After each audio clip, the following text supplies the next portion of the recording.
Hello everybody, Ian Lee here. I hope y'all are doing well. Um, it's December 31st, 2021, so happy almost New Year to those of you who are watching. Um, and I want to ask for some patience if you're hearing some background noise. I am outside. It's just a beautiful day, and I thought it would be great to do the video on my porch here. Just felt right, so there's a little highway noise, but I don't think it'll be too intrusive. So let's go ahead and dive in. I'm going to start doing these little segments on the channel called reflections. And they will not be me playing guitar or talking about, music theory or, improvising over X passage or anything. They'll be me talking about all the other facets that come into play when it comes to being a musician, being an artist. These kind of mental things we deal with, these emotional things, the spiritual things that we wrestle with, that we work with as we're learning and growing as human beings, musicians, etc. I can only ever speak from my own experience, whether it's what I'm showing to you in terms of music theory or a scale or a sound, or maybe what I learned from playing X amount of gigs or one particular gig, or X amount of years of practicing like this and my pitfalls and my transcendent moments, etc. So that's what I want to continue to share, and I love thinking about this stuff. I think it's important. I think we all have these questions in one way or another. So I want to address that through this particular kind of little mini-series within the channel. If that's not your bag, then that's cool. But that now you know that it'll be titled Reflections, parentheses, whatever the reflection is that day, and you can just skip over these. So thank you. I want to read an email. I had someone who watches the channel email me and ask some really great questions, and then I want to read my response, and I'll kind of dive off the response a little bit and talk more in real time. But I think they had some great questions, and I think overall the response was healthy, and they said it was very helpful to them. So I wanted to share it because I think we all have these same kind of questions. I'm going to call this person Dave, so don't share their name. Hello, my name is Dave, and I would like to compliment you for your career first and foremost. I would like to write to ask you a couple of tips on your approach to practice. I'm looking for the magic formula for practice. I play every day. I dedicate 3 to 4 hours of study. I have a plan, but I have some doubts. 1, I'm not sure if it's better to devote my time to a few topics, for example 2 or 3, and spend hours every day for weeks working on these things, or is it preferable to study more subjects, dedicating less time every day to each one, but repeating them for several months? Number 2, study with a metronome. Do I do it slowly? Sometimes when I speed up, I feel that the quality of the study decreases, even if the fingers correctly perform the exercise. In what doses do I balance these things? Thank you for your attention. If you could reply very quickly, I would be very happy. I give you my best wishes for everything. So, very great email, very kind. Here's what I said. Hello, Dave. Thank you for your note and your compliment. I'm more than happy to respond to you with my thoughts and experience and practice in finding what works best for us in growth and learning. I'll answer your questions and overall concerns as best as I can. Let's address the idea of the magic formula. There is no such thing. On the one hand, this can be hard to hear. On the other, it's liberating.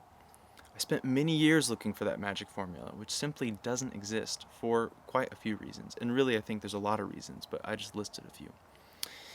Number 1, the first reason is we are constantly changing and growing as players, artists, and human beings in many infinite capacities. Because of this change and growth, what we need to practice and how we need to practice varies from day to day, year to year, month to month, etc. The second reason, mastery is a process, not a point. Think about that one for a little bit. It again relates to the idea that once you master one thing, you're on to the next, and really you're always coming to a greater sense of understanding and mastery on any given subject. At this point in the email, I make the example of a G major chord. I think about the first time my stepdad showed me a G major chord, and so he spoke about it. So there's the concept G major, okay, and then he shows me, and then you get the G major chord, the shape we all know and love as guitar players, okay, and then as an initial guitar player, you're like, this is where a G is, and that's all you know about it, and then suddenly you learn, Oh, that's the root. Oh, that's the fifth. Oh, there's another root up there. Oh, it's a triad. Oh, it's movable. Oh, I can play it in all these ways. Oh, I can spell it out. Oh, I can play a scale over it. So what I continue to say here is now, however, let's see. G major means a lot of different things to me now, and it continues to expand and grow. So I have to ask myself, will I ever master G major? No, not really. Maybe versions of it. Maybe certain shapes and sounds become a large part of my expression as an artist. But I'll never really master it because there are so many ways to practice, explore, and express G major. Sure, they're all the note-based ideas, but what about emotions, dynamics, feel, groove, rhythm, harmony, and so many more?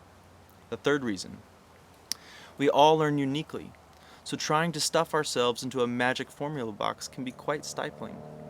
Practicing isn't just about growth on the instrument, it's a process of self-discovery. Learning an instrument teaches you more about yourself than about the instrument. After all, your instrument is an illusion. You're the instrument. Put your instrument down and stand there. Does any music come out? No. You're the music. I'm the music. You watching, you're the music. You're the one who sits there and goes, ba-da-ba-bee-ba-da-ba-da, but all of me. Why not take all of me? Oh, I hear a ba-da-ba-dum, ba-dee-ba-da-ba-ba-da-ba, right? You're the music, not the instrument. Let's go into the specific questions. His first question, related to topics and how many hours a day. I said, there are many ways to divide your time and energy up. I'm guilty of trying to practice too many things at once, and I think the old adage, less is more, applies. Simultaneously, I feel we need to keep a balance between technical practice, running scales, patterns, shapes, getting the moves in our fingers, and making music with what we practice. There is nothing more satisfying than being creative and expressing our creativity. Something I've done lately is writing out my own etudes for things I want to get better at. Sure, I'll hash out the sound in the basic form, a scale, etc. I'll understand the music theory behind it, and then I'll write something out. I'll create something that forces me to think while being creative and pushing myself towards how I want to sound with whatever I'm working on. This is really fun and can be very exciting. It doesn't have to be for much time. Just try a couple bars of a song, or a whole song, or 8 bars of a song, or a blues, whatever works. Pick a theme. Today I want to write an etude based around playing triads. Or today I want to write an etude over the first 4 bars of Back Home Again in Indiana, but do it in 4 different keys. One more thing on this.